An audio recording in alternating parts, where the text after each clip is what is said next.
ইহুদিরা যতই চেষ্টা করুক, ইসলাম ধর্ম পৃথিবী থেকে তারা মুছতে পারবে না। এটি আপনারা বিশ্বাস করেন এবং আল্লাহ সাথে ভরসা রাখেন। আজকে দেখছেন ফিলিস্তিনের ভিতরে ওরা অহরহ হামলা করছে এবং নিরীহ মানুষের উপরে যে রকমের অত্যাচার করছে।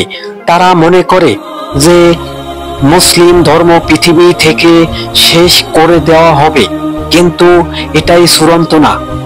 নবীজি সাল্লাল্লাহু আলাইহি সাল্লাম বলেছে, অথচ তোমরা যখন দেখবা ইহুদিরা তোমাদের সাথে চরম ভাবে অত্যাচার হামলা করছে, তখন ধরে নেবা দজ্জাল কিন্তু অতি নিকটবর্তী চলে এসেছে।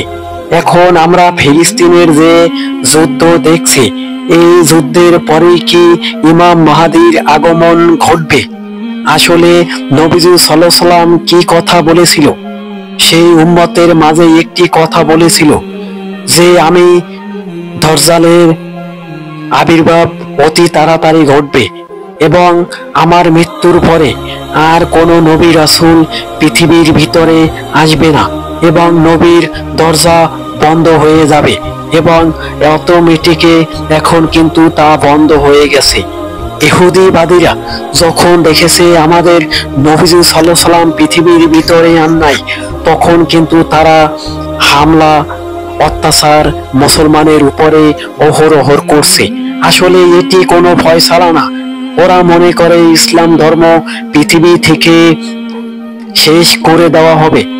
ইহুদিবাদীরা যে রকমের হত্যাকাণ্ড চালাইছে, এতে কিছু কিছু মানুষের ঈমান ধরতে রেখে একবারে নাসিহাল হয়ে পড়ছে।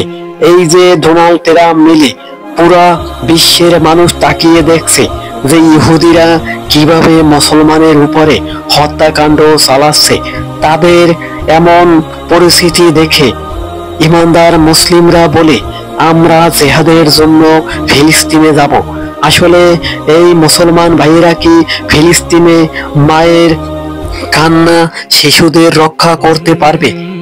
কোনোদিনও ইহুদিবাদীরা এরকমের হত্যাকাণ্ড চালাবে কোনোদিন কল্পনাও করে নাই। ইহুদিবাদীরা যে রকমের হত্যাকাণ্ড পৃথিবীর ভিতরে অহরহ করছে, এটি নিশ্চিত ধরে রাখেন তাদের পতন অতি নিকটবর্তী।